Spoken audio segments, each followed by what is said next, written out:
Hello y'all, this is Mahesh Kumar and I extend a very hearty welcome to all of you on your own YouTube channel, that is Zenepex Education.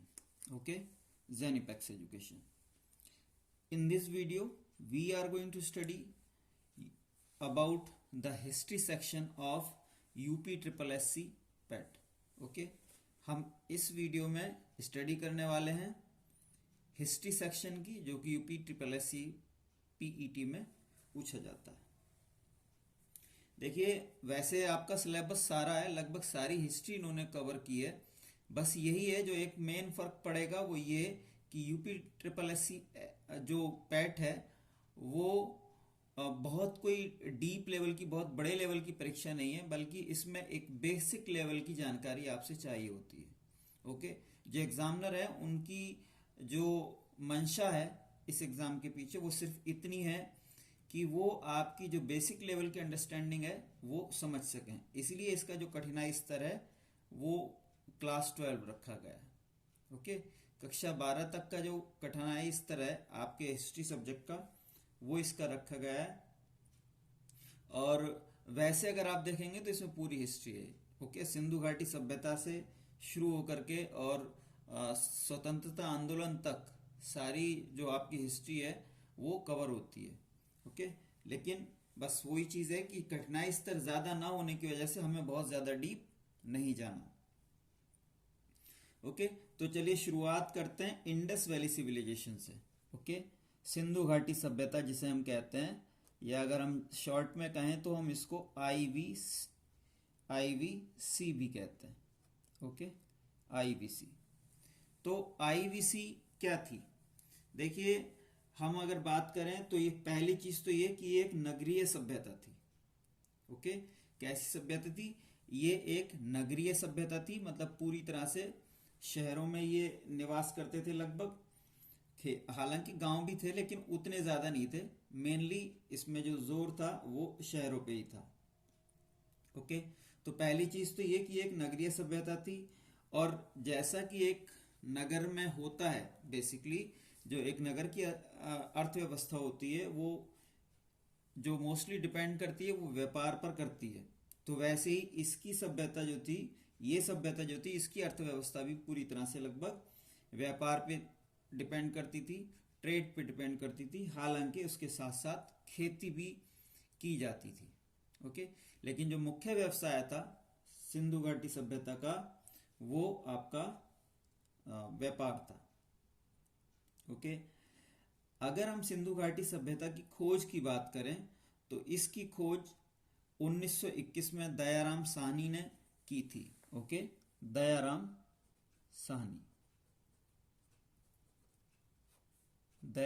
Sahni ने इसकी खोज की थी 1921 में, 1921 में।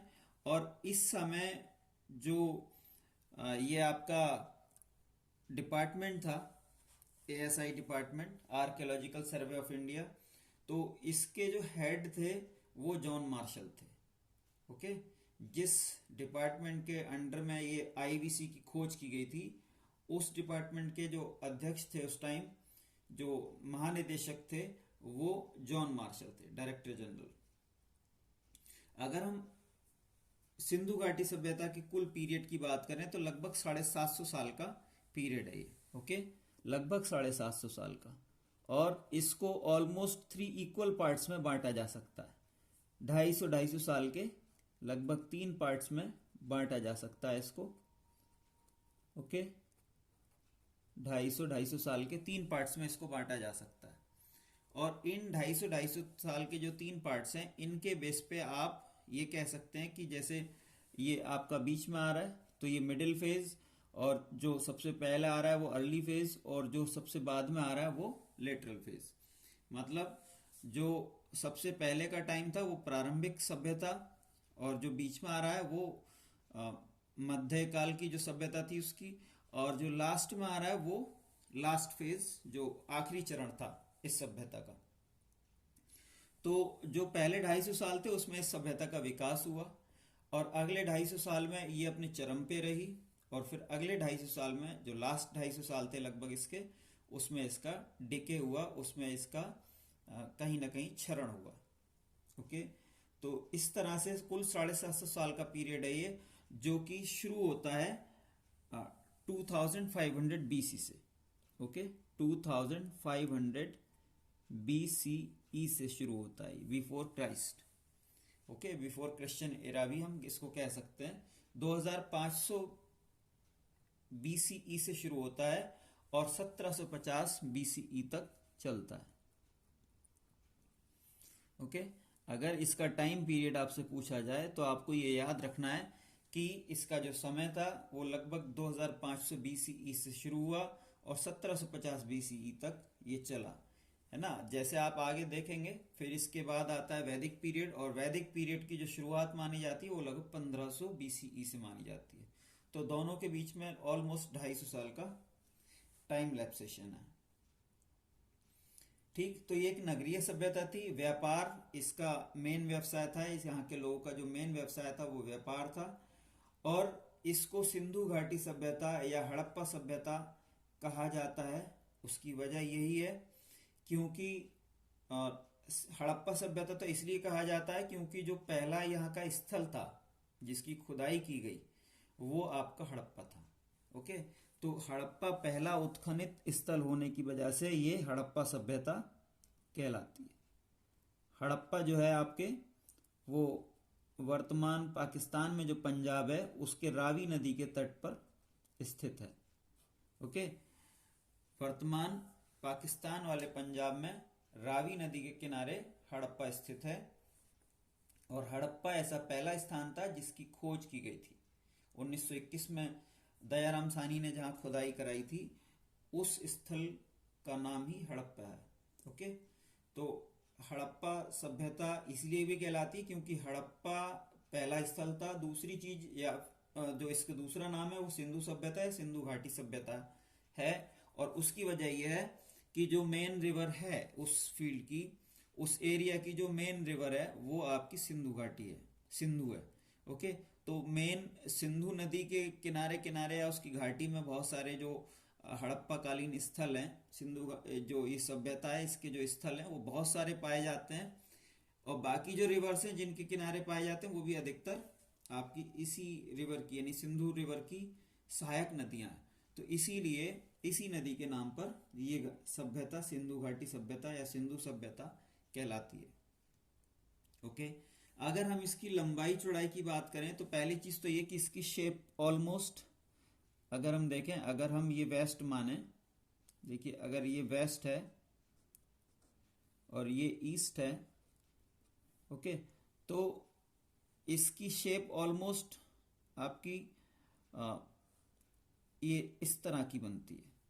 Okay, इस तरह की बनती है।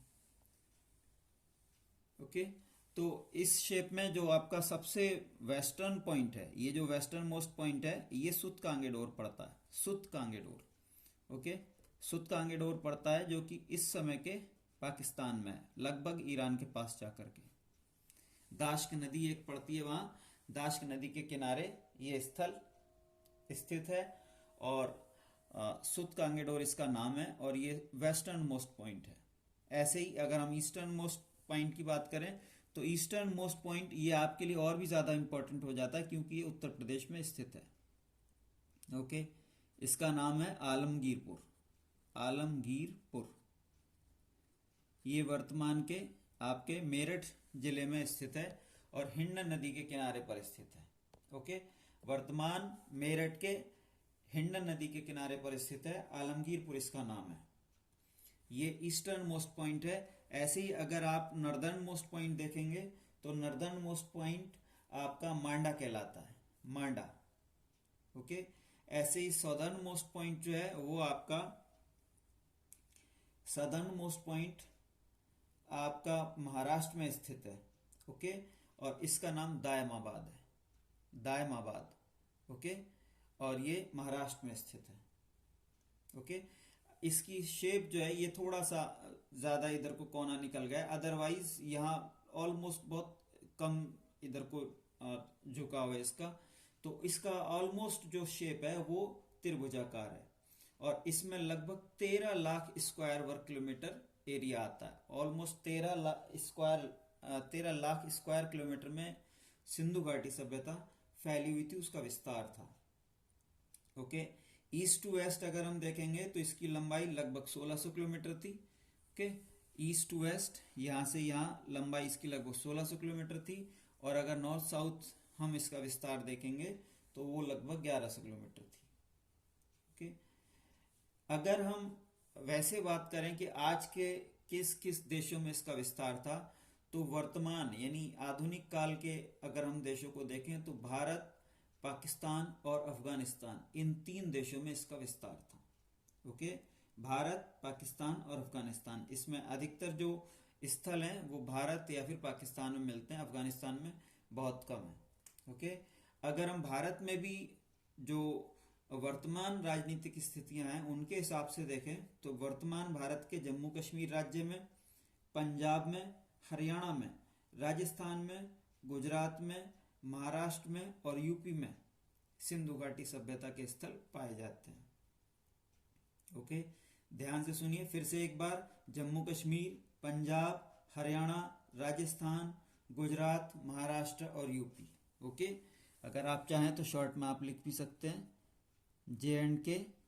ओके, JNK, पंजाब, हरियाणा, राजस्थान, गुजरात, महाराष्ट्र और यूपी। ओके, देखिए इस सभ्यता की जो सबसे बड़ी उपलब्धि मानी जाती है वो मानी जाती है ये कि इसमें प्रथम नगरीकरण हुआ। भारत के हम अगर इतिहास को उठा करके देखें तो संपूर्ण भारत के इतिहास में अभी तक जो कुछ खोजा गया है उसमें जो पहली बार नगरों के अवशेष पाए जाते हैं, पहली बार अगर ऐसा लगता है कि नगरों का बसावट हुई थी तो वो इस सभ्यता में हुई थी, इसीलिए इसका बहुत ज़्यादा इम्पोर्टेंस है और वो भी हाई क्वालिटी की। ओके, सिर्फ नगरीकरण ही नहीं हुआ बल्कि नगरीकरण one of the highest categories हुआ, बहुत ही उन्नत व्यवस्था थी इसकी। ओके, जैसे कि अगर हम जल निकासी व्यवस्था को देखें तो जल निकासी व्यवस्था जो उस समय उन्होंने कर रखी थी वो अपने आप में एक नजीर है, अपने आप में एक उदाहरण है कि किस तरह से आप किस लेवल की प्लानिंग कर सकते हैं। जो वर्तमान की जो सिटी प्लानिंग है अथॉरिटीज के द्वारा, वो उसको भी आईना दिखाती हुई सी नजर आती है आपकी हड़प्पा सभ्यता, है ना। उस समय के टाइम में उन्होंने सिटी में स्ट्रीट लाइटिंग की व्यवस्था कर रखी थी। इसी तरह से अगर वो हम देखें जल निकासी को, तो जैसे मान लीजिए ये आपका पानी की निकासी के लिए नाले हैं। ओके, तो इनमें उन्होंने जगह जगह पे गहरे पिट्स बना रखे थे। ये थोड़े गहरे पिट्स हैं, ये जनरल लेवल है और ये इसके गहरे पिट्स हैं। इनका जो यूज था वो ये था कि जैसे पानी अगर फ्लो करता है, जैसे इधर को फ्लो कर रहा है गंदगी के साथ, तो जो इसमें भारी सेडिमेंट्स हुआ करते थे, जो भारी गंदगी होती थी, कीचड़ वगैरह या जो दूसरे एलिमेंट हैं, वो इस सरफेस, ये जो गड्ढे हैं, पिट्स हैं, इनमें बैठ जाया करती थी। ओके, उसका सेडिमेंटेशन हो जाता था इन गड्ढों में और इससे ये रहता था कि पूरी नाली ब्लॉक या बंद होने का डर नहीं रहता था, है ना। सिर्फ वो जनरली क्या करते थे कि इन गड्ढों की जल्दी जल्दी सफाई करवा दिया करते थे और बाकी जो नाली थी वो लगभग ओके रहती थी, है ना। तो ये इतनी बढ़िया इनकी व्यवस्था थी। इसके अलावा उस टाइम भी उन्होंने जो ये पिट्स थे उनके ढक्कन लगा रखे थे, उनको मतलब जो नालियां थी वो ओपन नहीं थी, उनको ढक रखा था उन्होंने। जल संरक्षण की उस समय उन्होंने व्यवस्था की थी, वर्षा के जल संरक्षण को भी उन्होंने बढ़ावा दिया था। ओके, इसके अलावा भी वहाँ स्ट्रीट लाइटिंग जैसे हमने कहा, साइन बोर्ड थे और भी बहुत सारे जो आप एक मॉडर्न शहर में आज के देखते हैं, वो सारी व्यवस्थाएं लगभग उन्होंने वहां उस समय कर ली थी। ओके, और सारे जो शहर की गलियां थी वो समकोण पे काटती थी जिससे कि आवागमन में सुविधा रहती थी। ओके, तो इस तरह से जो आप आज के मॉडर्न सिटीज में देखते हैं वो लगभग सारी व्यवस्थाएं उन्होंने उस समय कर रखी थी और यही चीज है जो कि इंडस वैली सिविलाइजेशन को या सिंधु घाटी सभ्यता को इतना खास बनाती है, इतना इंपॉर्टेंट बनाती है। ओके, अगर हम इसकी बात करें तो इसका जो पहला उत्खनित प्लेस है, स्थान है, वो हड़प्पा था, जैसा हम कई बार बता चुके हैं। लेकिन अगर यहाँ के सबसे महत्वपूर्ण स्थल की बात करें तो वो मोहनजोदड़ो है। ओके, मोहनजोदड़ो सबसे इंपॉर्टेंट है। मोहनजोदड़ो से जो सबसे खास, सबसे हम कह सकते हैं कि जो सुपरलेटिव टाइप की जो चीजें मिली हैं वहां, वो मोहनजोदड़ो से मिली है ना। देखिए जो सबसे फेमस कांसे की मूर्ति है नृत्यांगना की, जिसमें एक हाथ उसका कूल्हे पे रखा है।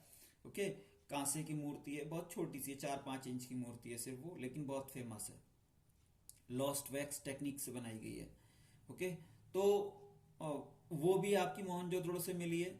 जो सबसे बड़ी इमारत है, जो ग्रेनरीज है वहां की, जो अनाज के भंडार हैं, वो सबसे बड़ी इमारत पाए गए सिंधु घाटी सभ्यता के, वो भी मोहनजोदड़ो से मिले हैं।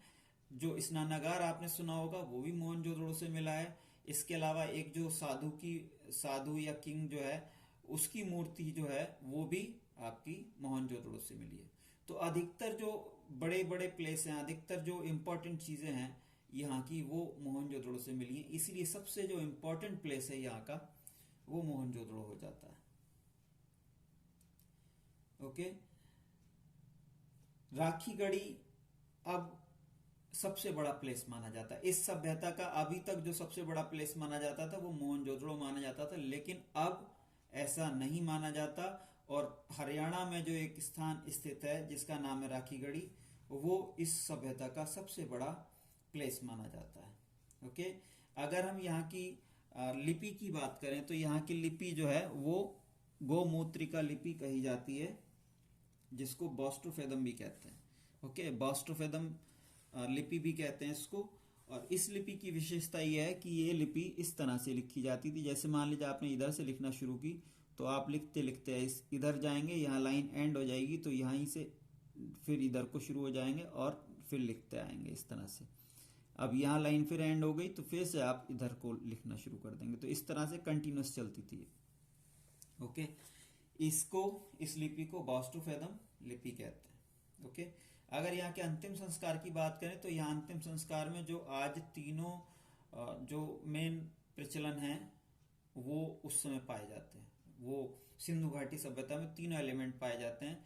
जैसे कि हिंदू लोगों में अगर हम बात करें तो अंतिम संस्कार जनरली शव को जला करके किया जाता है, तो यहाँ जलाने की भी व्यवस्था थी, यहाँ दफनाने की व्यवस्था थी, और पार्शली भी दफनाया जाता था। ओके, कई बार वो क्या करते थे कि जो कि जैसे पारसी धर्म में पाया जाता है, पारसी धर्म में क्या करते हैं वो लोग कि जो डेड बॉडी होती है उसको जनरली एक ऊंचे से प्लेस पे रख देते हैं और पशु पक्षियों को खाने के लिए छोड़ देते हैं। ओके, बाकी जो उनका रिमेन्स बचते हैं, उस बॉडी के जो रिमेन्स बचते हैं उसको दफना दिया जाता है। तो ये व्यवस्था भी थी वहां पे, इस तरह से जो बाकी के रिमेन्स हैं उसको दफनाने की, पूरी तरह से दफनाया भी जाता था और पूरी तरह से जलाया भी जाता। तीनों जो चलन थे वो उस समय वहां मिलते थे। ओके, इसके अलावा अगर हम बात करें तो यहाँ अभी आईआईटी खड़गपुर और हार्वर्ड मेडिकल स्कूल वालों ने एक रिसर्च किया है जो इस सभ्यता को और भी नई ऊंचाई देता है, इसकी वैल्यू को और भी बढ़ा देता है। ओके, तो that was all about Indus valley civilization. अब चलिए हम स्टडी करते हैं वैदिक एज के बारे में। ओके, जैसा कि मैंने पहले ही कह चुका हूं कि अगर वैसे आप देखेंगे तो ये सिंधु घाटी सभ्यता, अगर हम लेक्चर की बात करें तो कम से कम एक एक घंटे के अगर 5-6 लेक्चर लेंगे तब जाके ढंग से कंप्लीट हो पाती है, लेकिन यहाँ लगभग 20 मिनट के अंदर अंदर हमने ये कंप्लीट कर लिया। उसकी वजह यही कि यहाँ आपको सिर्फ बेसिक नॉलेज चाहिए उसका। ऐसे ही हम वैदिक एज को स्टडी करेंगे। वैदिक एज अपने आप में काफी लंबा समय काल है, और वैसे वैदिक एज जो है वो 1500 से 600 BCE तक माना जाता है।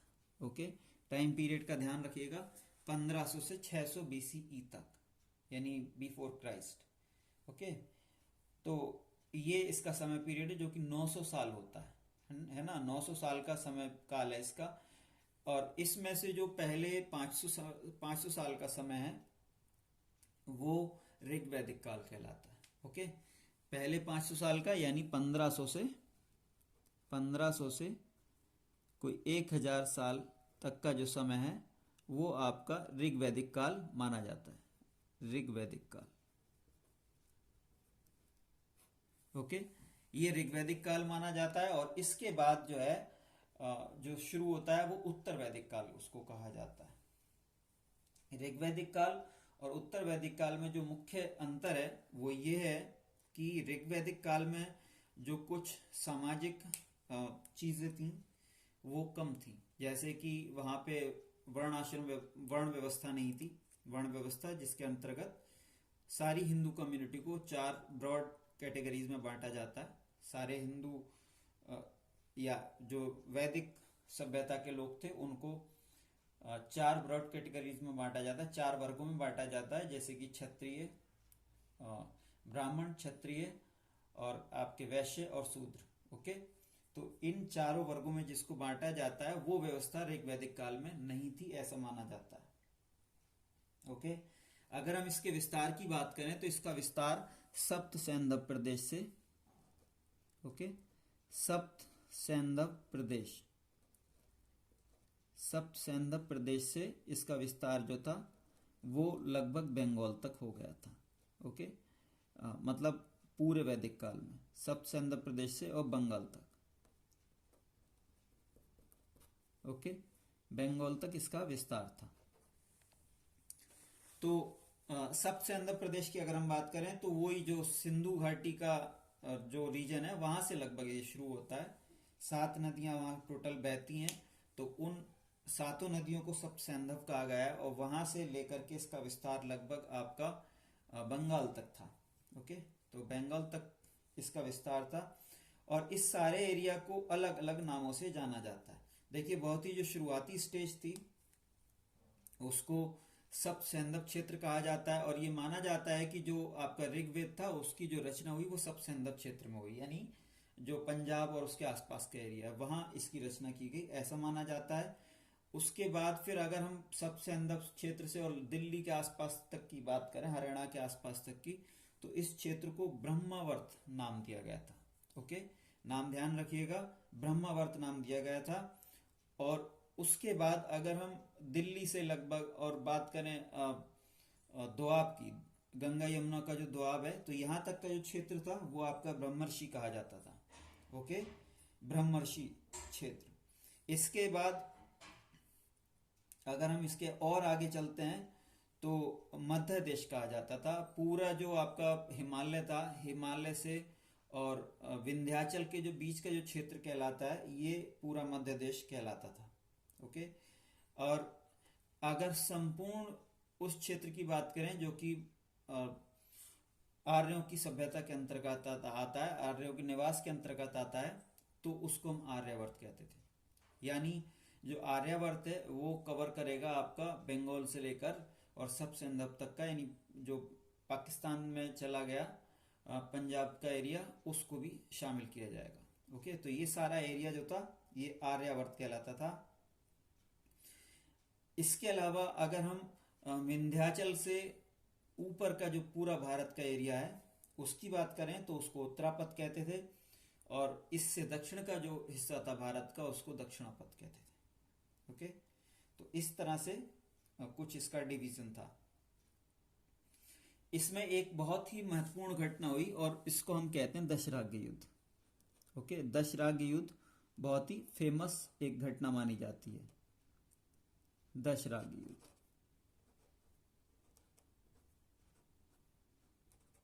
दशराग्य युद्ध ये माना जाता है कि इसमें सुदास और उनके जो एंटी थे, उनके जो विरोधी थे 10 अन्य राजा, उनके बीच में युद्ध हुआ और इसमें फाइनली जो जीत हुई वो सुदास की हुई थी।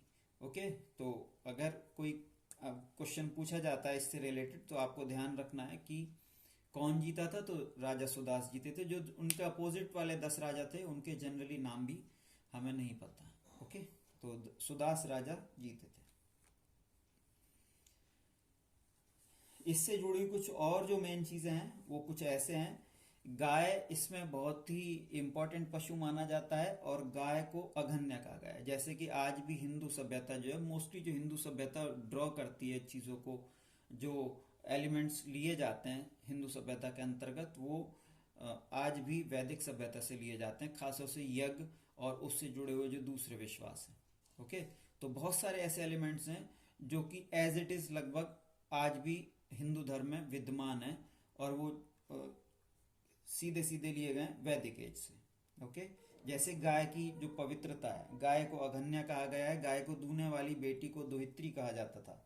ओके, गाय बहुत ही इंपॉर्टेंट पर्सन, बहुत ही इंपॉर्टेंट थिंग थी उस समय में, और इसीलिए बहुत सारे शब्द जो हैं वो गाय से मिलते जुलते हैं, या गाय जैसा कुछ उसमें साउंड होता है। जैसे कि गेहूं को भी गोधूम कहा जाता था। ओके, ऐसे ही गवेषणा एक शब्द आता था। गवेषणा का दो अर्थ होते थे, या तो गाय की खोज या युद्ध। ओके, तो युद्ध में भी अधिकतर जो जोर दिया जाता था वो गायों की प्राप्ति पर दिया जाता था, तो इसलिए उसके लिए भी गवेषणा शब्द यूज किया जाता है। ओके, और या फिर खोज में जाते थे तो गायों की खोज में जाते थे, अधिक से अधिक गाय इकट्ठी करके ला सकें। तो इस तरह से जो गो शब्द है वो बहुत ही इंपॉर्टेंट हो जाता है, प्रीफिक्स भी हम उसको कह सकते हैं, तो बहुत ही इंपॉर्टेंट हो जाता है। ओके, बलि नाम का एक टैक्स था जो यहाँ के जो राजा हुआ करते थे वो अपनी प्रजा से वसूल किया करते थे। अगर हम यहाँ की अर्थव्यवस्था की बात करें तो यहाँ की अर्थव्यवस्था जो थी वो खेती और पशुपालन पर डिपेंड करती थी। ओके, जैसा कि आपने इंडस वैली सिविलाइजेशन में देखा, वो सभ्यता जो थी व्यापार पर डिपेंड थी मेनली, क्योंकि वो सिटी व्यवस्था अर्थव्यवस्था थी। ओके, लेकिन ये अर्थव्यवस्था जो थी वैदिक एज की, ये पशुपालन और खेती पे डिपेंड करती थी, क्योंकि ये ग्रामीण अर्थव्यवस्था थी। ओके, यहाँ जो हम बताते चलें, वैदिक एज जो थी इसमें सिटीज का अभाव था, और जनरली ये एक ग्रामीण सभ्यता मानी जाती है। हालांकि जैसे जैसे विकास होता गया, छोटे छोटे जो कबीले थे वो जन में कन्वर्ट हुए, और फिर उनकी संख्या बढ़ती गई, तो धीरे धीरे फिर यहाँ भी नगरीकरण हुआ है। लेकिन बेसिकली जो शुरुआती समय था इसका, मोस्ट ऑफ द टाइम ये एक ग्रामीण सभ्यता थी। ओके, और ग्रामीण सभ्यता होने के नाते खेती और पशुपालन ही इनका मेन व्यवसाय था। देखिए, जैसा कि हमने कहा था कि इसकी जो शुरुआत मानी जाती है ऋग्वेद से मानी जाती है, और ऋग्वेद पहला ग्रंथ माना जाता है इनका जो कंपोज किया गया। ये इनका ही नहीं बल्कि ऋग्वेद जो है वो विश्व का पहला प्रामाणिक ग्रंथ माना जाता है। ध्यान रखिएगा, विश्व का पहला प्रामाणिक ग्रंथ है ना। और ये जो इस तरह का जो गौरव है हमारा, इसी पे जो वर्तमान जो सरकार है भारत की, वो इसी पे बहुत ज्यादा जोर दे रही है। अपने अपने मतलब कल्चरल जो हमारी गौरव की चीजें हैं वो उसी पे बहुत ज्यादा जोर दे रही है। ओके, तो ऋग्वेद पहला प्रमाणिक ग्रंथ माना जाता है, सिर्फ भारत का ही नहीं बल्कि विश्व का। इसको 10 मंडलों में विभाजित किया गया है, बांटा गया है, और इसमें 1028 सूक्त हैं। ओके, हालांकि इसके जो 10 मंडल हैं, 10 मंडल में से 2 से लेकर 7वें मंडल तक को ही पुराना या ओरिजिनल माना जाता है। जो ओरिजिनल ऋग्वेद माना जाता है वो 2 से 7 मंडल तक ही माना जाता है, यानी कुल 6 मंडल हैं इसमें। और जो बाकी के मंडल बचे, यानी 1, 8, 9 और 10, ये माना जाता है कि इन मंडलों को बाद में जोड़ा गया। ये ऐसा मानने के पीछे कुछ वजह हैं, और वो वजह ये हैं बेसिक, कि इनमें जो बाकी जो 4 मंडल बचे जो बाद में जोड़े हुए माने जाते हैं, तो इनमें जो चीजें दे रखी हैं वो कहीं ना कहीं जो ऋग्वेद वाली वैल्यूज थी, ऋग्वेद वाले जो सिद्धांत थे, उनसे बहुत हट करके है ना। जैसे अगर हम 10वें मंडल की बात करें तो 10वें मंडल में एक सूक्त आता है, पुरुष सूक्त। ओके, देयर इज अ सूक्त दैट इज कॉल्ड पुरुष सूक्त। पुरुष सूक्त। ओके, पुरुष सूक्त में ही एक स्टोरी दे रखी है जिसमें ये कहा गया है कि जो हिंदू धर्म में जो 4 वर्ण बने हैं बाद में, तो उनकी जो उत्पत्ति है वो एक ऐसे विशालकाय पुरुष से हुई थी। ओके, उसके मुंह से, उस पुरुष के मुंह से जो था आपके वो ब्राह्मण बने थे, उसके भुजाओं से जो थे वो क्षत्रिय बने, और उसके उदर पार्ट से जो थे, पेट से, वो वैश्य बने थे, और उसके जो पैरों का पार्ट था उससे ही शूद्र बने थे। ओके, तो ये इसमें मिलता है। और ये जो है जाति व्यवस्था में बांटना इस तरह से, ये ऋग्वैदिक कालीन जो वैल्यूज थी उससे कहीं ना कहीं हट करके, इसीलिए इन जो सर्टेन जो पार्ट्स हैं, जो मंडल हैं, ये जो चार मंडल हैं, इनको ये माना जाता है कि ये बाद में जोड़े गए और ये ओरिजिनल जो ऋग्वेद है उसका हिस्सा नहीं माने जाते। ओके, अगर हम इसके बाद दूसरे वेदों की बात करें तो यजुर्वेद मिलता है। यजुर्वेद एकमात्र ऐसा वेद है जो गद्य और पद्य दोनों में लिखा गया है, मतलब उसकी भाषा पोएटिक भी है और प्रोज में भी है, दोनों में है। ओके, गद्य और पद्य दोनों में उसकी भाषा वो रचित हुआ है, लिखा हुआ माना जाता है मतलब लिखा हुआ। ओके, अगर हम ऋग्वेद की बात करें तो ऋग्वेद को पढ़ने वाले को या उसका उच्चारण करने वाले को होत्र कहा जाता है, होत्र, जबकि यजुर्वेद को पढ़ने वाले को अधर्वयु कहा जाता है, अधर्वयु। ओके, जो ऋग्वेद है, ऋग्वेद को पढ़ने वाले को होत्र कहते हैं, होत्र। ओके, ऐसे यजुर्वेद पढ़ने वाले को हम अधर्वयु कहते हैं, है ना। और सामवेद जो कि हमारे यहाँ संगीत का जनक माना जाता है ना। सामवेद को ये माना जाता है कि भारत में ही नहीं बल्कि विश्व में भी ये माना जाता है कि विश्व में भी अगर संगीत की कोई पहली किताब है, संगीत से संबंधित पहली किताब है, तो वो सामवेद है। ओके, और भारत में तो संगीत का जनक उसको माना ही जाता है। तो सामवेद जो है, सामवेद को गाने वाले को या पढ़ने वाले को उद्गाता कहा जाता है। ओके, ऐसे ही जो लास्ट वाला माना जाता है वो अथर्ववेद माना जाता है। अथर्ववेद को कई बार ये भी कहा जाता है कि ये जो वैदिक लोग थे उनकी रचना नहीं थी। ओके, उसको जो नॉन वैदिक लोग हैं उनकी रचना माना जाता है। और अथर्ववेद के उद्गाता को या पढ़ने वाले को ब्रह्म कहा जाता है। ओके, ब्रह्म। और अथर्ववेद जो है वो सोर्स है टोने टोटके जादू वगैरह का। ओके, जो जादू टोना जो एक प्रैक्टिस है उसका जो जनक माना जाता है वो अथर्ववेद को माना जाता है। अथर्ववेद में ऐसी ही चीजें दे रखी हैं। ओके, अगर हम इसके आगे की बात करें तो जो वैदिक लिटरेचर है, वैदिक लिटरेचर सिर्फ इन 4 वेदों तक सीमित नहीं है, बल्कि वैदिक लिटरेचर बहुत ही संपन्न लिटरेचर है अपने आप में। ओके, तो इसी क्रम में जो आगे कुछ रचनाएं हैं वो उनको ब्राह्मण कहा जाता है, ब्राह्मण या ब्राह्मण कहा जाता है। ओके, तो ब्राह्मण क्या है? ब्राह्मण और कुछ नहीं है, असल में ऋग्वेद हो, यजुर्वेद हो या जितने भी चारों ये वेद हैं, ये सूक्त फॉर्म में लिखे हुए, मतलब सूत्र लिखे हुए इनमें सिर्फ, है ना। तो इनको समझना इतना आसान नहीं है, बहुत प्रैक्टिस चाहिए इनको समझने के लिए। इनको समझने के लिए ही, इनको आसान बनाने के लिए ही ब्राह्मणों की रचना की गई। ओके, यानी ब्राह्मण जो है वो एक तरह से इनको एक्सप्लेन करते हैं, इनकी व्याख्या करते हैं।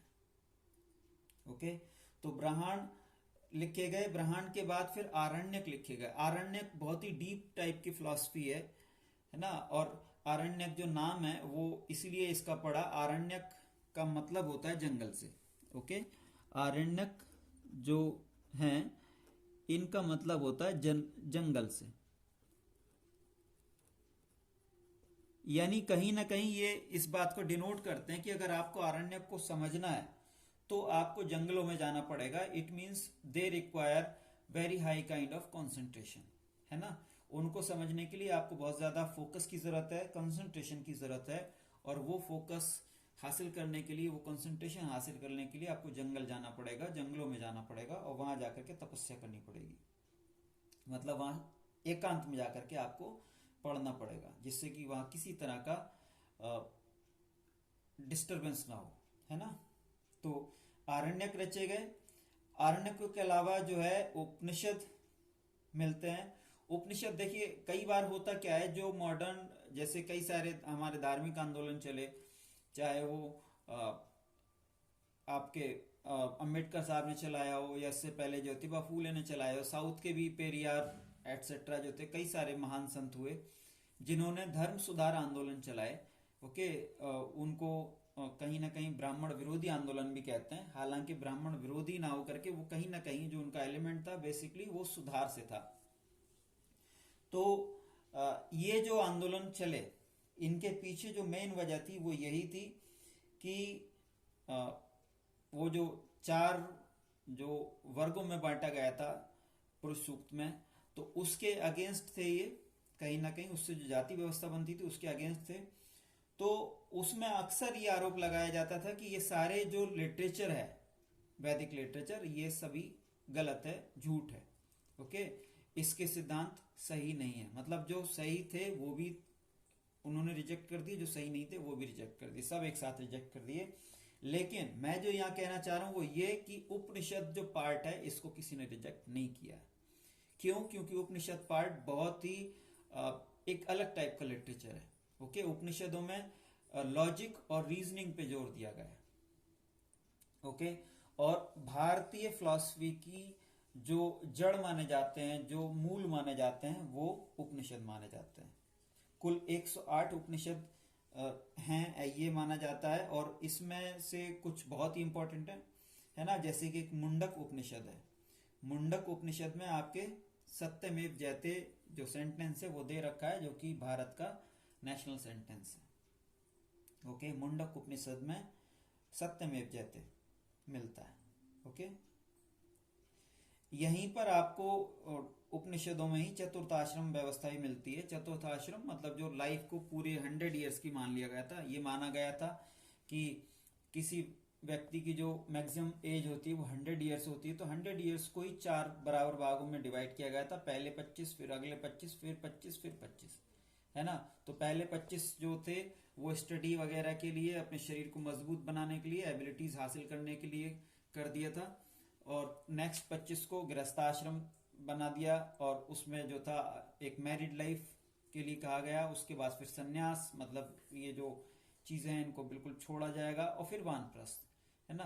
तो इस तरह से 4 जो आश्रम की व्यवस्था थी वो भी यहाँ मिलती है। गाय व यज्ञ के महत्व को हम पहले बता चुके हैं।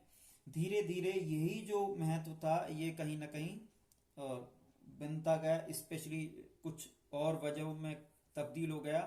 और खास तौर से जो यज्ञ थे, यज्ञ जो थे धीरे धीरे उनकी इंटेंसिटी बढ़ती गई।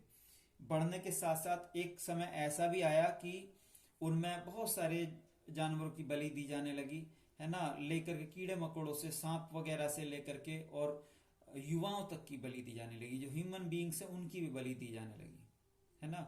और जानवरों की तो बलि बहुत ही ज्यादा दी जाती थी, जिसकी वजह से, जैसे हम आगे देखेंगे, एक फिर से रिवॉल्यूशन होती है, क्रांति होती है, और इस क्रांति के फलस्वरूप ही जैन और बौद्ध धर्म का उदय होता है। ओके, तो खैर बात का विषय है।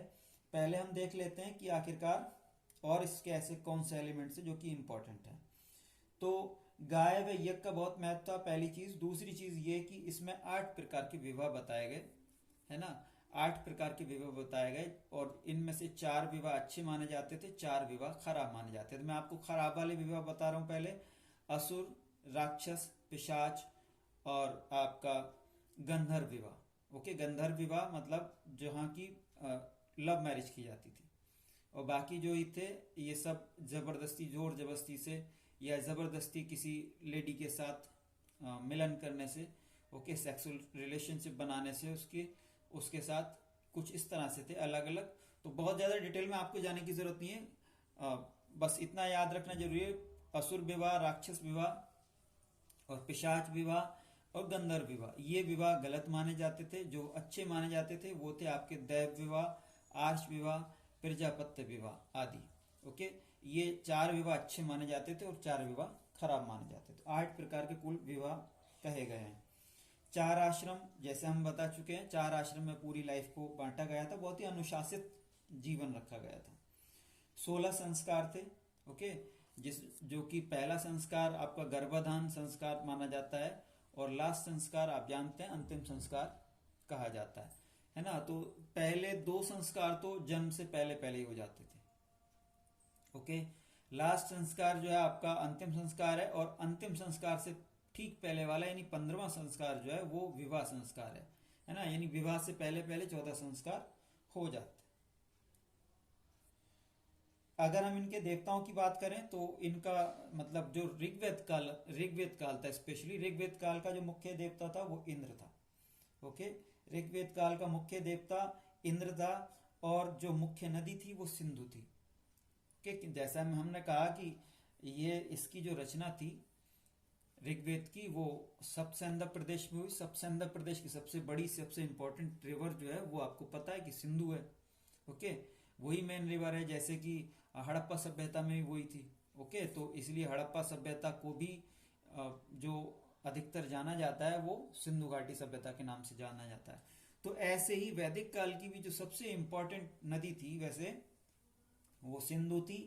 लेकिन अगर सबसे पवित्र नदी की बात करें तो सबसे पवित्र नदी जो थी वो आपकी सरस्वती थी। ओके, देखिए सबसे इंपॉर्टेंट नदी व्यवहारिक जिसका इंपॉर्टेंस बहुत ज्यादा था वो सिंधु थी। लेकिन अगर हम प्योरिटी की बात करें, अगर हम पवित्रता की बात करें तो सबसे पवित्र नदी सरस्वती नदी थी।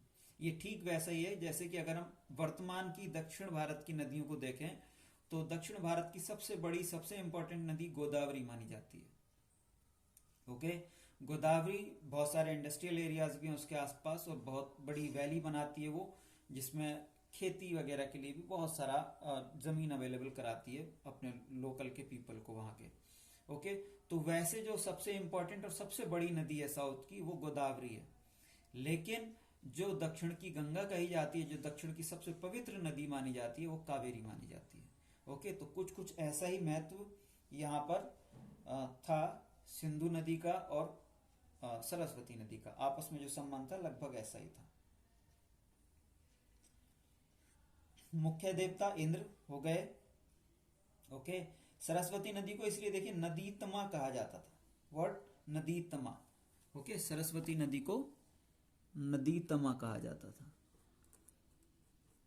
यानी नदियों में, सॉरी नदीतमा, नदीतमा।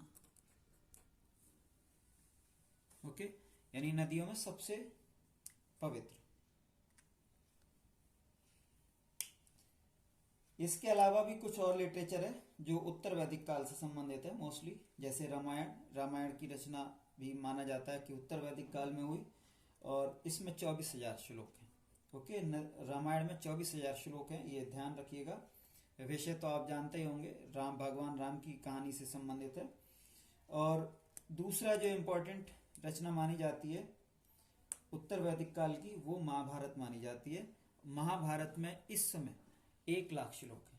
ओके, जब इसकी रचना की गई थी तो इतने श्लोक नहीं थे, लेकिन इस समय 1,00,000 श्लोक हैं। और एक और जानकारी मैं इसके बारे में आपको बता दूं कि Mahabharata is considered to be the biggest book, biggest हम कह सकते हैं एपिक।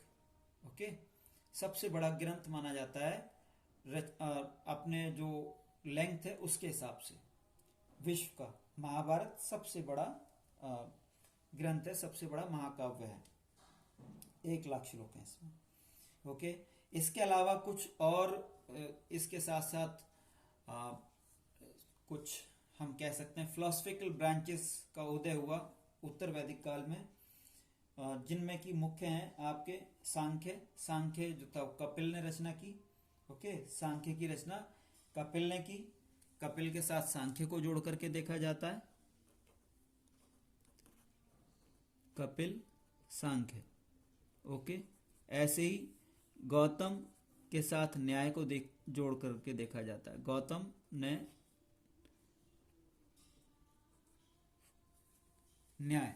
ओके, पतंजलि योग, ध्यान रखिएगा, कपिल सांख्य, पतंजलि योग, गौतम न्याय, कणाद ने वैशेषिक ब्रांच दी। इसके अलावा जैमिनी ने पूर्व मीमांसा और वेद व्यास ने उत्तर मीमांसा। ओके, वेद व्यास ने उत्तर मीमांसा। तो वैदिक एज के संबंध में बस इतना ही। हमारा जो नेक्स्ट स्टडी है वो महात्मा बुद्ध के बारे में होगी। ओके, जो नेक्स्ट हमारा जो टॉपिक है वो महात्मा बुद्ध, महात्मा बुद्ध व बौद्ध धर्म। ओके, तो जैसे अभी हमने बताया था कि उत्तर वैदिक काल आते आते जो वैदिक कालीन कुछ फीचर्स थे, जैसे खासतौर से यज्ञ। तो यज्ञ में जो था बहुत ज्यादा कॉम्प्लेक्सिटीज आ गई थी, बहुत ज्यादा उसमें बलियां दी जाती थी। और बलियां किसकी दी जाएंगी? जानवरों की दी जाएंगी, है ना। तो इधर जो था जानवरों की इंपॉर्टेंस बढ़ती जा रही थी, जबकि उत्तर वैदिक काल एंड होते होते इधर जानवरों की इंपॉर्टेंस ही बढ़ रही थी। हम अभी जिक्र करेंगे कैसे बढ़ रही थी, देखेंगे उसको। एक और जो चीज थी वो ये थी कि जो हमने देखा पुरुष सूक्त 10वें मंडल में जो दे रखा है, और उसमें बताया गया था कि किस तरह से 4 जो वर्ण है हमारे यहाँ वो उनकी उत्पत्ति हुई है। ओके, तो ये जो वर्ण व्यवस्था थी, ये वर्ण व्यवस्था भी बहुत ज्यादा कठोर होती गई। पहले वर्ण व्यवस्था माना जाता है कि वर्ण व्यवस्था जो थी वो ऋग्वेद काल में भी थी, लेकिन ऋग्वेद काल में माना जाता है कि वो कर्म के आधार पे थी। ओके, ऋग्वेद काल में ये माना जाता है कि वो कर्म के आधार पे थी, मतलब जो व्यक्ति जैसा कर्म करेगा वो उस वर्ण का माना जाएगा, है ना। जैसे कि अगर कोई मान लीजिए लड़ने का काम करता है तो वो क्षत्रिय माना जाएगा। अगर कोई स्टडी वगैरह का काम करता है, पढ़ाई का काम करता है सिर्फ, तो वो ब्राह्मण माना जाएगा। अगर कोई बिजनेस वगैरह देखता है, खेती देखता है, तो वो वैश्य माना जाएगा। इसी तरह से अगर कोई सिर्फ दूसरों की सेवा करता है ना, शारीरिक रूप से दूसरों की सेवा करता है, तो वो शूद्र माना जाएगा, ये कहा जाता था। लेकिन धीरे धीरे ये चीज कठोर होती गई, है ना। पहले ये कहा जाता था कि एक ही व्यक्ति के, मान लीजिए एक फादर है और उसके 4 या 5 बेटे हैं, तो 4 बेटे अगर ये चारों अलग अलग काम कर रहे हैं तो वो चारों अलग अलग वर्ण के हो गए। ओके, लेकिन समय के साथ ये चीजें कठोर होती गई और फिर वो जन्म के आधार पर माना जाने लगा। ये माना जाने लगा कि क्षत्रिय का बेटा क्षत्रिय कहलाएगा, ऐसे ही ब्राह्मण का बेटा ब्राह्मण ही बनेगा, है ना। जो शूद्र है, शूद्र का बेटा शूद्र बनेगा। ओके, तो जब ये व्यवस्था बन गई तो इसके साथ साथ एक और विश्वास आया, और वो ये कि ब्राह्मण जो है वो मुख से पैदा हुए, इसलिए वो सबसे श्रेष्ठ है, सबसे ऊपरी पार्ट से पैदा हुए इसलिए वो सर्वश्रेष्ठ है। ऐसे ही भुजाओं से क्षत्रिय पैदा हुए, तो मुख के बाद जो वो भुजाओं का स्थान आता है, तो इसलिए वो सेकंड रिस्पेक्टेबल है, सेकंड मोस्ट रिस्पेक्टेबल है। ओके, जो वैश्य हैं वो पेट से पैदा हुए और वो उनका स्थान मुख और भुजाओं से नीचे है, तो इसलिए वो इन दोनों वर्गों के बाद ही आपके रिस्पेक्टेबल हैं।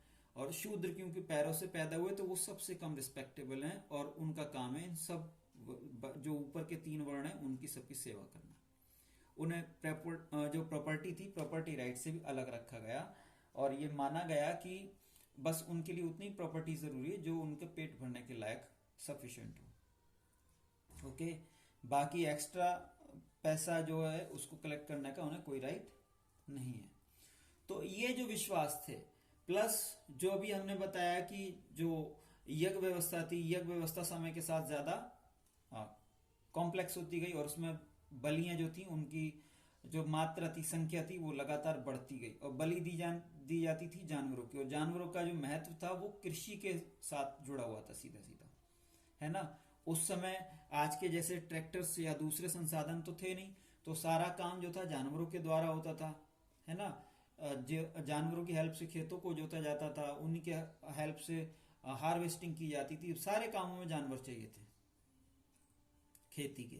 लेकिन इधर उत्तर ऋग्वैदिक काल में बहुत ज्यादा यज्ञ होने लगे और उनमें बहुत बड़ी मात्रा में जानवरों की बलियां दी जाने लगी, है ना। जबकि इस समय तक लोहे की भी खोज हो चुकी थी और लोहे का इस्तेमाल भारत में भी होने लगा था, और लोहे के इस्तेमाल से नए नए इक्विपमेंट्स बने, जिससे खेती में और ज्यादा तरक्की हुई। इधर खेती तरक्की कर रही है, खेती में आपको ज्यादा से ज्यादा पशु की जरूरत है, उधर आप पशुओं को बलि दिए जा रहे हो यज्ञों में, तो दोनों चीजें कन्फ्लिक्टिंग हो गई, सेल्फ कन्फ्लिक्टिंग हो गई, और इसी वजह से यहाँ पे एक जो हालात बने वो ऐसे बने कि जिन्होंने बौद्ध धर्म के उदय और उसके डेवलपमेंट को बढ़ावा दिया, है ना। जो महात्मा बुद्ध थे जिन्होंने बौद्ध धर्म चलाया, और महावीर स्वामी, दोनों का ही जोर था अहिंसा पर, है ना। दोनों का ही जोर अहिंसा पर था, और जबकि उस समय का जो विश्वास थे, जो धारणाएं थी, वो इन विश्वासों के अगेंस्ट थी। लेकिन जो व्यवहारिक इंपॉर्टेंस था उसमें गाय का महत्व बढ़ता जा रहा था, गाय का ही नहीं बल्कि सभी पशुओं का महत्व बढ़ता जा रहा था। ओके, गाय को तो वैसे भी अगन्ना कहा गया, और गाय का बलि भी नहीं दी जाती थी जनरली। ओके, तो इन्हीं सब कॉन्फ्लिक्ट की वजह से एक आइडियल ग्राउंड तैयार हुई, और वो ग्राउंड किसके लिए बेस्ट थी, वो बेस्ट थी बौद्ध धर्म के उदय के लिए।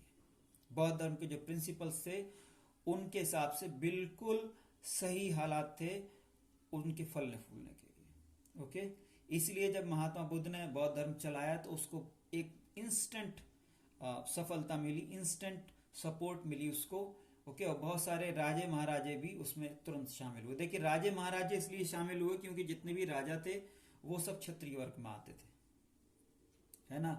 और कहीं ना कहीं महात्मा बुद्ध भी क्षत्रिय थे क्योंकि वो भी राजा के बेटे थे, शाक्य कुल से बिलोंग करते थे।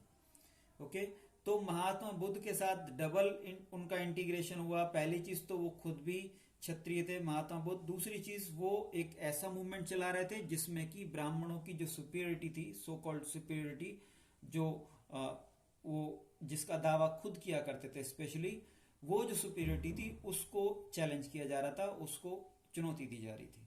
ओके, इसलिए महात्मा बुद्ध ने जो बौद्ध धर्म चलाया उसको इंस्टेंट सक्सेस मिली, वो एकदम से सफल हुआ। ओके, बौद्ध धर्म के ये थे उदय के कारण। अगर हम बौद्ध धर्म का परिचय की बात करें तो बौद्ध धर्म जैसे कि आपको पता होगा ये सत्य अहिंसा पर ज्यादा जोर देता है, और अगर हम बहुत ही शॉर्ट में बात करें तो ये हमें मध्यम प्रतिपदा का सिद्धांत देता है। मतलब ये कहता है कि लाइफ में कुछ भी ऐसा मत करिए जहां आपको बहुत ज्यादा किसी भी चीज से बहुत ज्यादा लगाव मत रखिए, किसी भी चीज में बहुत ज्यादा इंडल्ज मत होइए। ओके, इंडल्जेंस के अगेंस्ट है ये। जो अधिकतर प्रिंसिपल्स हैं बौद्ध धर्म के वो इंडल्जेंस के अगेंस्ट हैं। मतलब आप किसी भी चीज में बहुत ज्यादा इंडल्ज मत होइए, है ना। सारी चीजें जरूरी है, पैसा संपत्ति सब जरूरी है, लेकिन सिर्फ उतना लीजिए, उतना जुटाने की कोशिश करिए जितना आपके गुजारे के लिए जरूरी है, जितना जीवन निर्वहन के लिए जरूरी है। ओके, बहुत ज्यादा इंडल्ज मत होइए, बहुत ज्यादा संग्रह में उसके ध्यान मत दीजिए। ओके, तो ये बौद्ध धर्म था। अहिंसा पे बहुत ज्यादा जोर था, सबको मिलजुल के रहने पे जोर था, आपसी कॉपरेशन पे जोर था। ओके, तो इस तरह से बौद्ध धर्म इन्होंने चलाया और उसको इंस्टेंट सक्सेस मिली। और इसके अगर हम परिणामों की बात करें तो इसके परिणाम बड़े दूरगामी थे। अगर हम मॉडर्न इंडिया की बात करें तो मॉडर्न इंडिया की हिस्ट्री में जो मेन चीजें देखी जाती हैं वो सारी की सारी लगभग बौद्ध धर्म से रिलेटेड है। ओके, जो एंशियंट मोस्ट लिटरेचर है जिससे कि हिस्ट्री के बारे में पता चलता है वो बौद्ध धर्म से शुरू होता है। ओके, क्योंकि बौद्ध धर्म के जो मंक्स थे उन्होंने बहुत सारे ऐसे ग्रंथ लिखे और उन ग्रंथों को आज तक संभाल के रखा गया है। तो जो एंशियंट मोस्ट लिटरेचर है जो आज तक सरवाइव करता है रिटन फॉर्म में, वो मोस्टली आपका बौद्ध धर्म से बिलोंग करता है। ऐसी जो पुराना जो आर्किटेक्चर मिलेगा इंडिया में वो भी कहीं ना कहीं बौद्ध धर्म से मिलेगा। देखिए, सबसे पुराना जो आर्किटेक्चर है स्तूप वगैरह है इंडिया में, या फिर अशोक के पिलर्स हैं। ओके, तो ये सीधे सीधे ये भी बौद्ध धर्म से रिलेटेड हैं। ऐसे ही इतिहास हो गया आपका, सांस्कृतिक इंपॉर्टेंस हो गया। अगर आप विदेशी लोगों से भी संपर्क की बात करेंगे तो बौद्ध धर्म ने हमें जोड़ रखा है ना। फाहियान आया, ह्वेनसांग आया, कहीं ना कहीं वो बौद्ध धर्म से जो उत्सुकता थी उनकी, उसकी वजह से यहाँ आया। तारानाथ एक हिस्टोरियन, एक वो माने जाते हैं, आपके ट्रैवलर माने जाते हैं, तो वो भी बौद्ध धर्म से रिलेटेड थे। ओके, तो इस तरह से। और यही नहीं, उस समय की राजनीति में देखिए, जब बौद्ध धर्म का उदय हुआ, बिंबिसार राज कर रहे थे, बिंबिसार ने और उनके बेटे ने, और उसके बाद फिर मौर्य साम्राज्य हुआ। मौर्य साम्राज्य वालों ने सब ने बौद्ध धर्म में सीधे सीधे रुचि ली और सीधे सीधे बौद्ध धर्म ने इनको और इन्होंने बौद्ध धर्म को इम्पैक्ट किया। जैसे कि आप बाद में देखेंगे, अशोक जो है वो धर्म प्रचार के लिए अपनी बेटी को और बेटे को, संघमित्रा और महेंद्र को भेजते हैं श्रीलंका, और श्रीलंका आज पूरी तरह से कन्वर्ट है। लगभग 70% से ज्यादा लोग वहां के बौद्ध धर्म को मानते हैं। और श्रीलंका से फिर वो धर्म आगे फैलता है, और जो ईस्ट एशिया है, ओके, साउथ ईस्ट एशिया, और वहां सब में फैला हुआ, उसका श्रेय अशोक को जाता है। यही नहीं, धीरे धीरे ये चाइना, जापान, कोरिया, इधर होता हुआ भी पूरे लगभग ईस्ट एशिया में फैल गया, है ना। एक देश मंगोलिया है जहाँ के एक से एक खतरनाक लड़ाके होते थे। चंगेज खां, तैमूर लगभग वहीं से बिलोंग करता था। एक से एक खतरनाक टाइप्स थी, बर्बर जातियां थी वहां की। ओके, वो लगभग पूरे का पूरा देश आज कन्वर्ट है बौद्ध धर्म में। ओके, तो ये बौद्ध धर्म का अपना इंपॉर्टेंस है। तो ये सारी चीजें जो हुई बौद्ध धर्म के कारण हुई, इसलिए बौद्ध धर्म बहुत ही इंपॉर्टेंट है और इसीलिए हम बौद्ध धर्म के जो संस्थापक हैं महात्मा बुद्ध, उनका भी स्टडी करते हैं। ओके, तो अगर महात्मा बुद्ध की बात करें तो उनका जन्म 566 बीसीई में हुआ, 566 बीसीई में। ओके, ये एनसीईआरटी की डेट है। ओके, 566 बीसीई में इनका जन्म हुआ और इनका जन्म लुम्बिनी नामक स्थान पे नेपाल में, जो कि वर्तमान में पड़ता है, वहां पे हुआ था। इनके बचपन का नाम सिद्धार्थ। ओके, इनके बचपन का नाम सिद्धार्थ था और वर्तमान में जो इनका बर्थ प्लेस है वो लुम्बदेई नाम से जाना जाता है नेपाल में। ओके, इनके पिता का नाम शुद्धोदन था। शुद्धोदन जो कि शाक्य कुल के प्रमुख थे और राजा थे। ओके, इनकी माँ का नाम महामाया था, लेकिन इनके जन्म के कुछ ही समय बाद माना जाता है कि इनकी माँ का देहांत हो गया और इसलिए इनका पालन पोषण जो था वो इनकी मौसी ने, विमाता ने किया और उनका नाम था गौतमी। ओके, इसीलिए कहीं ना कहीं गौतमी के द्वारा पालन पोषण किए जाने पे ही इनका एक नाम गौतम भी मिलता है। ये माना जाता है कि इनके जन्म पे भविष्यवाणी की गई थी कि ये या तो बहुत बड़े साधु बनेंगे या फिर बहुत बड़े राजा। तो ये साधु ना बने, इसके लिए इनके पिताजी ने सारे इंतजाम किए। 16 वर्ष की आयु में इनकी शादी कर दी गई, विवाह कर दिया गया यशोधरा नाम की एक बहुत ही सुंदर सी राजकुमारी से, जिससे कि ये गृहस्थ जीवन में फंस जाएं, गृहस्थ जीवन में इंडल्ज हो जाएं और साधु सन्यासी बनने का ना सोचें। ओके, उससे इनको एक बहुत ही सुंदर सा पुत्र भी हुआ जिसका नाम इन्होंने राहुल रखा था।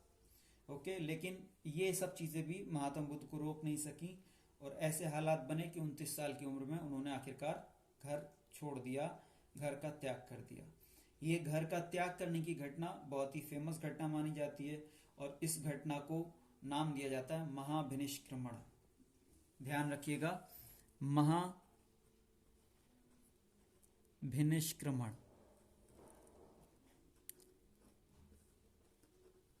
ओके, ये पहली घटना है इनके जीवन की जो बहुत ही इंपॉर्टेंट मानी जाती है, जिसका नाम दिया गया महाभिनिष्क्रमण। घर से जब ये तपस्या के लिए निकले 29 वर्ष की उम्र में, ज्ञान की खोज में। ओके, काफी दिन ये भटकते रहे, तरह तरह के लोगों से मिले, तरह तरह के ज्ञानियों से, योगियों से मिले और कोशिश की ज्ञान प्राप्ति की, लेकिन इनको आसानी से ज्ञान प्राप्त नहीं हुआ। आखिरकार ये जैसे सेल्फ स्टडी करते हैं आप लोग, तो वैसे ही ये तपस्या में लीन हो गए और तपस्या में लीन होने के बाद फिर इनको काफी लंबी तपस्या के बाद ज्ञान प्राप्त हुआ और जब इनको ज्ञान प्राप्त हुआ तब इनकी एज जो थी, उम्र जो थी, वो 35 ईयर्स थी, 35 साल। देखिए 80 साल की उम्र में इनका देहांत होता है, तो उस हिसाब से आप देखेंगे अगले 45 साल ये एक साधु सन्यासी के रूप में, एक धर्म प्रचारक के रूप में, एक प्रीचर के रूप में गुजारेंगे। 45 ईयर्स, जो कि एक बहुत लंबा समय है। ओके, तो बोध गया में जहां इनको ज्ञान प्राप्त हुआ था वो बोध गया नाम का स्थान था, जो कि वर्तमान बिहार में है और इनको ज्ञान प्राप्त हुआ था निरंजना नदी के तट पर।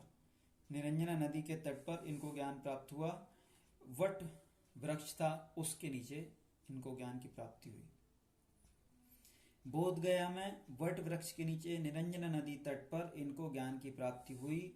ओके, और वहीं पे इस समय महाबोधि मंदिर बना हुआ है। इन्हीं की तपस्या के उपलक्ष्य में महाबोधि मंदिर बना हुआ है और यहाँ जो ज्ञान की प्राप्ति हुई ये इनके जीवन की दूसरी बड़ी घटना थी।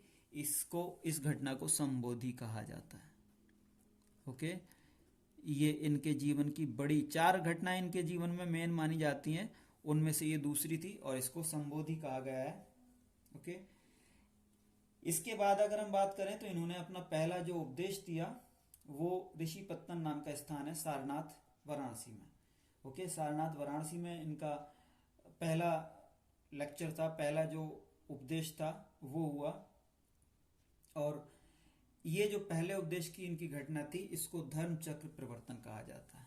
ओके, धर्म चक्र प्रवर्तन यानी धर्म का जो चक्र है वो मूवमेंट में आ चुका है।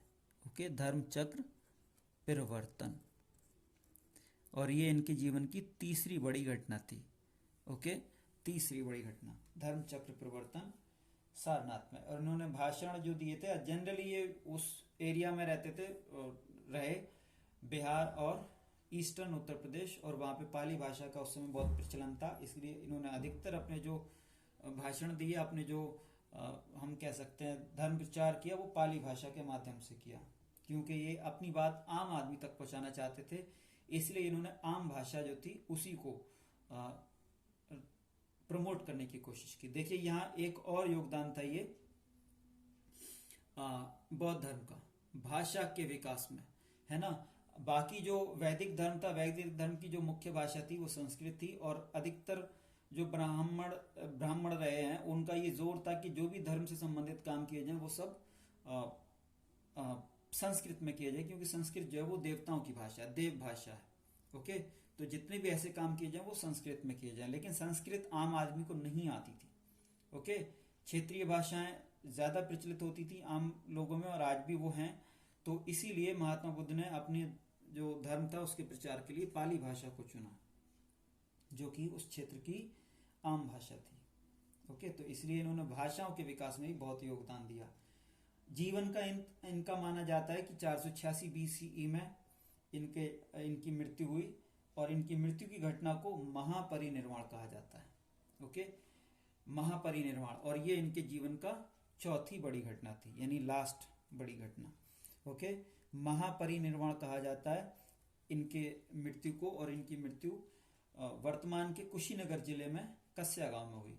आप इसको ऐसे भी देख सकते हैं कि इस कुशीनगर में इनकी लेटी हुई अवस्था में मूर्ति है, जो कि कहीं ना कहीं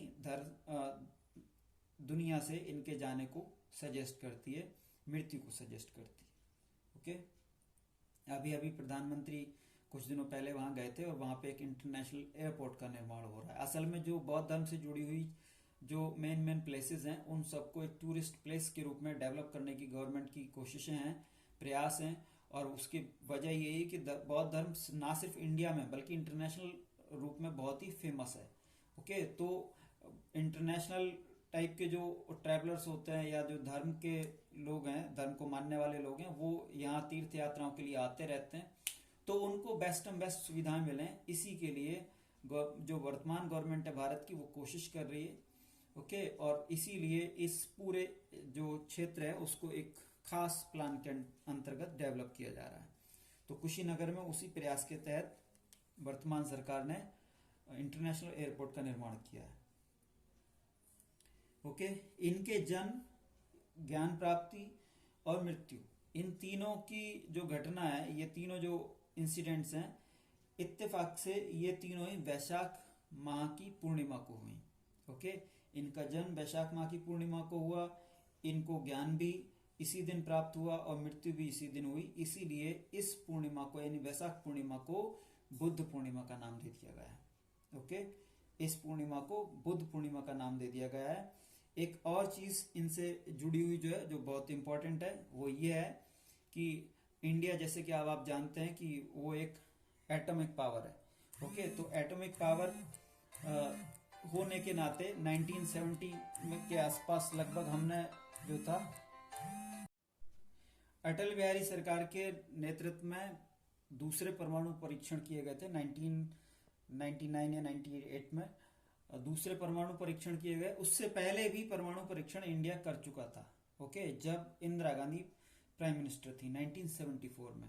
तो 1974 के जो परमाणु परीक्षण थे वो बहुत ही गुप्त रूप से किए गए थे और किसी को इसकी भनक ना हो, क्योंकि देखिए दूसरे देशों के जो गुप्त एजेंसियां हैं जैसे कि FBI है ना, CIA है अमेरिका की, या जैसे आपकी उसकी इजराइल की मोसाद है ना, ऐसी इंडिया की है FBI वगैरह। तो ये दूसरे देशों में भी खोज खबर करते रहते हैं और ये देखते रहते हैं कि क्या इंपॉर्टेंट चीज चल रही है, और कुछ ऐसी चीजें जो इंटरनेशनली तौर पे कुछ इंपॉर्टेंस रखती हैं तो उनको फेल करने की भी कोशिश की जाती है।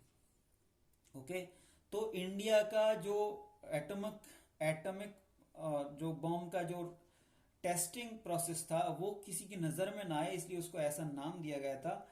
उसके लिए फिर भगवान बुद्ध का सहारा लिया गया है ना, उनकी आड़ में रह करके मतलब ये एक तरह से परीक्षण किया गया 18 मई 1974 को, और इसका नाम दिया गया था smiling Buddha. Okay, smiling Buddha, क्योंकि बुद्धा एक नॉन वायलेंस के प्रतीक हैं, तो इस प्रोग्राम पे एकदम से किसी का शक नहीं जाएगा, इसलिए ऐसा नाम रखा गया था, है ना। तो बहुत ही इंटरेस्टिंग सा फैक्ट है ये। बौद्ध धर्म से जुड़ी एक जो और मेन चीज है वो ये है कि इससे जुड़ी कुछ काउंसिल्स हुई थी, कुछ सम्मेलन हुए थे, जिनको कि बौद्ध संगीति कहा जाता है। ओके, तो जरा हम बहुत ही शॉर्ट में ध्यान देख लेते हैं कि आखिरकार वो कौन कौन सी काउंसिल थी। तो पहली तो ये कि उनकी मृत्यु जैसे हमने बताया 486 में हुई थी, और 486 में उनकी मृत्यु के बाद कुछ उनके जो उपदेश थे उनको संकलन करने का कुछ नियम बौद्ध धर्म से जुड़े हुए बनाने के लिए एक बौद्ध संगीति का आयोजन किया गया, और ये किया गया 483 में। ओके, पहली बौद्ध संगीति 483 में की गई, और ये की गई राजगृह में। ओके, उस समय की जो राजधानी थी, जो मगध साम्राज्य था उसकी राजधानी राजगृह थी, तो उनकी राजधानी में ही ये की गई। राजगृह में भी एक सप्तपर्णी गुफा थी, वहां पे की गई। इसके अध्यक्ष जो थे महाकश्यप थे, और इसको आयोजित किया गया सम्राट अजातशत्रु के द्वारा। ओके, अजातशत्रु जो कि हर्यक डायनेस्टी से बिलोंग करते थे, और सुत्त पिटक और विनय पिटक जो बौद्ध धर्म से जुड़े हुए जो दो मेन ग्रंथ हैं उनकी यहाँ रचना की गई। सुत्त पिटक में भगवान बुद्ध के जो उपदेश हैं उनका संकलन है, और विनय पिटक में उससे जुड़े हुए जो साधु संत वगैरह होते हैं उनके लिए नियमों का संकलन है। ओके, द्वितीय बौद्ध संगीति पहली बौद्ध संगीति के ठीक 100 साल के बाद आयोजित की गई 383 में। ओके, और ये कालाशोक नाम के शासक थे, उनके द्वारा आयोजित की गई। ये वैशाली में आयोजित की गई, वैशाली को ही उस समय राजधानी बना लिया था कालाशोक ने। ओके, तो कालाशोक ने वैशाली में यानी अपनी राजधानी में दूसरी बौद्ध संगीति का आयोजन करवाया। इसके अध्यक्ष जो थे वो सब्बक कामी थे, कई जगह इनका नाम सब्बक मीर भी मिल जाता है। ओके, वैसे जो पाली भाषा के हिसाब से है, जो प्रोनाउंसिएशन होगा इसका सही वो सब्बा कामी होगा। तो कालाशोक ने जो शिशुनाग डायनेस्टी के थे दूसरी बौद्ध संगीति का आयोजन कराया 383 BCE में वैशाली में, जो कि इनकी राजधानी थी। और कहा जाता है कि इसमें ही आपस में मतभेद हुए और स्थविर और महासंगिक दो हिस्सों में बंटने लगा बौद्ध धर्म। ओके, तृतीय बौद्ध संगीति माना जाता है कि 250 BCE के आसपास की गई, और ये किसी और ने नहीं बल्कि महान सम्राट अशोक ने की। ओके, महान सम्राट अशोक ने 250 BCE के आसपास इसको किया था। तो और इसको उन्होंने जो अपनी राजधानी थी पाटलिपुत्र में, देखिए अभी तक जो तीनों हुई हैं वो अपनी अपनी राजधानी में, उस समय के जो उनके आयोजक थे उन्होंने सब अपनी अपनी राजधानी में कराई है। पहली राजगृह में कराई, उस समय राजगृह राजधानी थी अजातशत्रु ने। दूसरी वैशाली में कराई कालाशोक ने। तीसरी पाटलिपुत्र में अशोक ने कराई। ओके, और तीसरी संगीति के जो अध्यक्ष थे वो मोगलीपुत्तिस थे, और यहाँ पे अभिधम पिटक की रचना की गई। अभिधम पिटक जो एक तरह से फिलॉसफी है। ओके, बौद्ध धर्म की जो फिलॉसफी है वो अभिधम पिटक में संकलित है। चौथी बौद्ध संगीति 98 BCE में मानी जाती है, और ये कुंडलवन कश्मीर में 98 AD में मानी जाती है, और CE में यानी कि, और ये कुंडलवन कश्मीर में की गई। कनिष्क कुषाण जो कि शासक थे उनके द्वारा की गई। वसुमित्र इसके अध्यक्ष थे, अश्वघोष इसके जो थे वो वाइस प्रेसिडेंट थे, उपाध्यक्ष थे। ओके, और यहाँ से माना जाता है कि बौद्ध धर्म जो था क्लियर कट दो सबसेक्ट में, हीनयान और महायान में विभाजित हो गया। पांचवी जो मानी जाती है बौद्ध संगीति वो कन्नौज में आयोजित मानी जाती है, और इसके अध्यक्ष हुएनसांग को माना जाता है, जो कि चीन से भारत में यात्रा करने के लिए आए थे और हर्षवर्धन के समय में आए थे। ओके, तो आज के वीडियो में बस इतना ही। मिलते हैं अपने नेक्स्ट वीडियो में, और वहाँ हम शुरुआत करेंगे महावीर स्वामी से। ओके, और जो बाकी का आपका सिलेबस है उसको कवर करने की कोशिश करेंगे। तो see you in the next video. Till then keep studying, keep learning and keep growing.